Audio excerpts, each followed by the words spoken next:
Hello అండి అందరికీ. సాయంత్రం అయితానే పైకెళ్తామనమాట పిల్లలు, నేను. అలా అటు ఇటు తిరిగేసొస్తాం. పైన మిద్దె పైన ఒక 3 రూమ్స్ ఉన్నాయి. అమ్మాయిలకే ఇచ్చామనమాట రెంట్‌కి. ఇంకా కింద మేమే ఉంటాం. ఫస్ట్ ఫ్లోర్‌లో, గ్రౌండ్ ఫ్లోర్‌లో మేమే ఉంటామనమాట.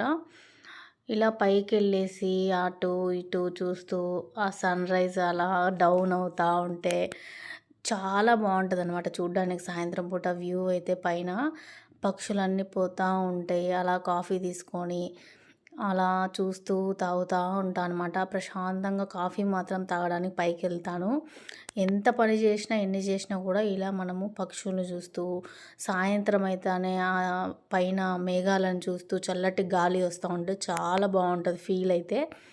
నాకెక్కువ పల్లెటూరు వాతావరణం అన్నా, ఇలా పైన పెంట్ హౌస్ అయినా గూడా నాకు చాలా ఇష్టమనమాట. ఎందుకంటే బాగుంటది. గాలొస్తది. ఏ డిస్టర్బెన్స్ ఉండదు. పైన ఆకాశం జూసుకుంటూ, పక్షులను జూసుకుంటూ సౌండ్ వినిపిస్తా ఉంటదనమాట పక్షులు అరిసేది.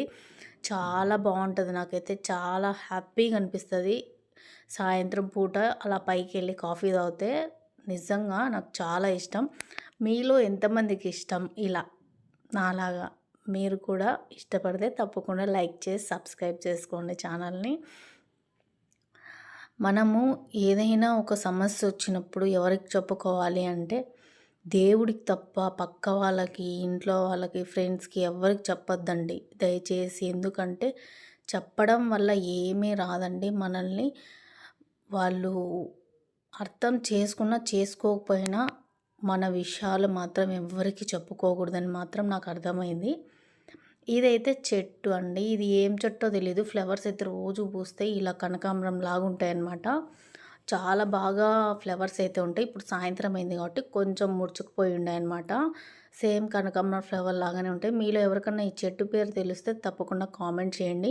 మా పాపకి ఇద్దరు పిల్లలకైతే టీ కాంచిచ్చాను. చెక్క, లవంగం, యాలుకలు, అల్లము, మిరియాలు అన్నీ వేసి టీ కాంచిచ్చాను. కొంచెం జలుబు, దగ్గు, జ్వరం లాగా ఉంది. అందుకని అందరం టీ తాగామన్నమాట.